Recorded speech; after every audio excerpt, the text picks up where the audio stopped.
February 2013, Los Angeles, California. The Cecil Hotel, a place so soaked in dark history that its own longtime residents called it the Death Hotel. Richard Ramirez, the Night Stalker, had lived there. The serial killer Jack Unterweger had stayed there. At least 2 people had jumped to their deaths from its upper floors over the decades. Elisa Lam was 21 years old, a Canadian university student. Thoughtful, funny, a person who kept a Tumblr blog about books and places she wanted to travel. She checked into the Cecil Hotel on January 26, 2013.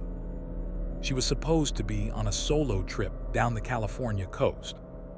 11 days after she checked in, she was reported missing. Nobody had seen her leave. Nobody had seen her distressed. The last confirmed sighting was from the hotel's elevator security camera.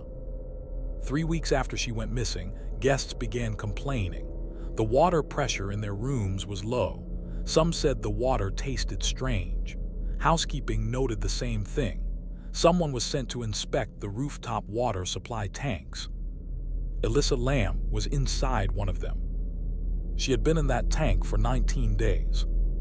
The tank was large, roughly 4 feet deep, accessible only from the roof, through an area marked restricted. The access hatch on top of the tank was heavy.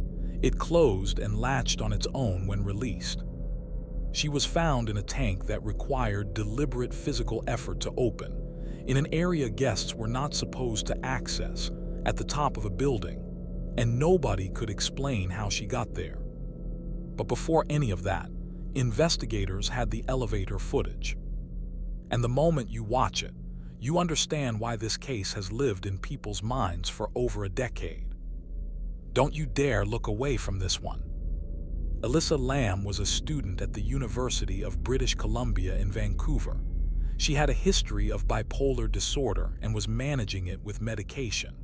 She was, by all accounts of the people who knew her, a warm, imaginative person who was excited about her trip. She had planned to travel from Los Angeles down to San Diego and then Santa Cruz. She chose the Cecil because it was affordable, centrally located, and whatever its history, functioned as a working budget hotel. The Cecil Hotel opened in 1927 and had been through numerous cycles of reputation. In its early decades, it was respectable. By the 1950s, it had become associated with transience, crime, and despair. The Skid Row neighborhood surrounding it contributed to a culture of extreme poverty and drug addiction just outside its doors. Multiple suicides had occurred there over the decades. Serial killers had stayed there. It was not a place without darkness, but it was a functioning hotel. People checked in and out every day. The last sightings. Security footage from the lobby and elevators covers January 26th through the early days of February. Elisa appears in various locations, behaving in ways that are not notably unusual, getting food, interacting briefly with other guests, coming and going. The footage that became internationally known is from the elevator on the night of January 31st, 2013. In it, Elisa enters the elevator alone. She presses multiple floor buttons. The elevator does not move. She steps out into the hallway, looks both directions, not frantically but carefully, as if looking for something or someone. She steps back in. She steps out again. She retreats to the side of the elevator doorway, partially hidden from the hallway, as if she doesn't want to be seen by someone approaching. Then she walks away from the elevator down the hall and out of frame. The elevator doors close. The elevator eventually moves. She is never seen on camera again. Investigators and the public have debated this footage for over a decade. Some see someone in a mental health episode, disorganized, responding to internal states rather than external reality. Others see someone hiding from a person who was following her. Others note details about the elevator's behavior. Why didn't the doors close while she was inside pressing buttons? And suggest the footage may have been edited or is being misread. The FBI reviewed the footage. Their official position was that Elisa Lam appeared to be in a disturbed mental state, before I get to what investigators found when they reviewed every hour of that security footage, not just the elevator clip everyone knows, but all of it, I need you subscribed. Because the detail they found in the lobby footage from the days before she disappeared changes the way you see the elevator video completely. Hit subscribe.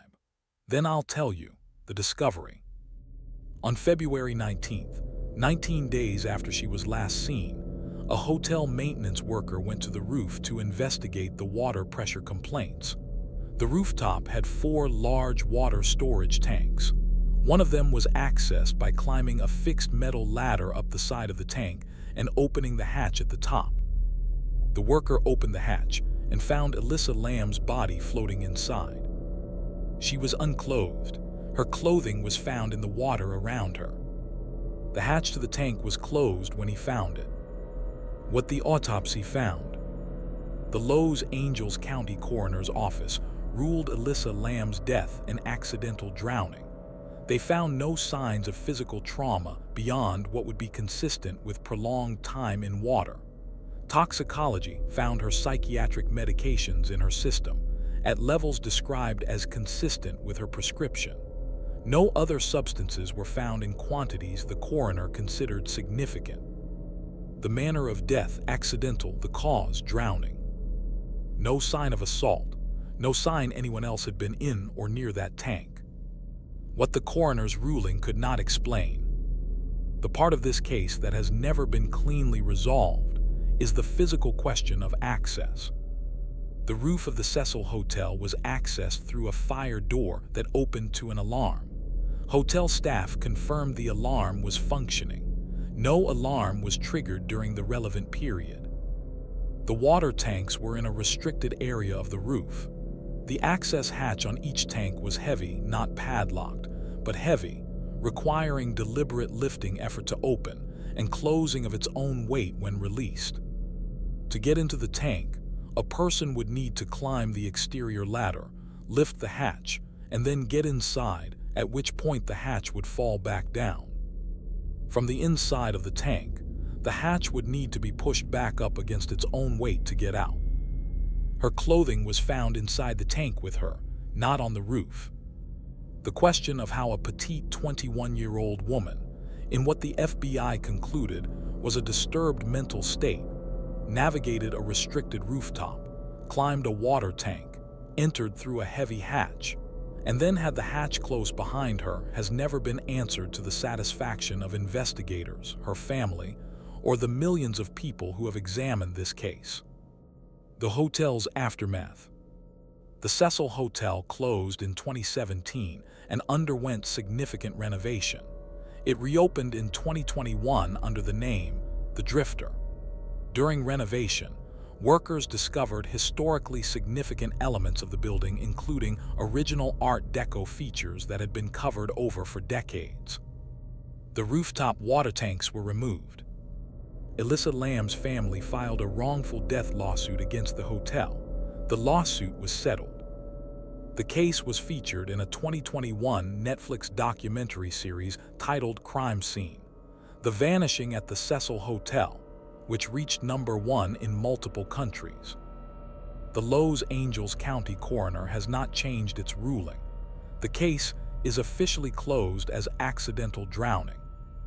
Her Tumblr blog, which had been set to auto-post entries she had pre-scheduled before her death, continued to post new entries for months after she died, each one appearing in her followers' feeds like a message from someone who was no longer there. Elisa Lam was 21 years old. She wanted to see the California coast. She checked into the Cecil Hotel on January 26, 2013. She did not check out. A sealed water tank, a restricted rooftop, a heavy hatch that closes on its own, a young woman whose clothing was found inside the tank with her, and an elevator recording that has generated more discussion, analysis, and debate than almost any piece of true crime footage in internet history. The case is officially closed. Accidental drowning. The physical questions have never been answered. Hit like if this case stayed with you. Share it because most people only know the elevator clip, not the full story. Subscribe to WhisprFrame. The next video is about 5 young men with developmental disabilities who disappeared after a basketball game in 1978. Their car was found abandoned on a mountain road. Their bodies were found scattered across a wilderness area 70 miles away that should have been physically impossible for them to reach in winter on foot. One of them survived in a locked, remote trailer for 13 weeks after the others died, and he didn't eat most of the food that was right there.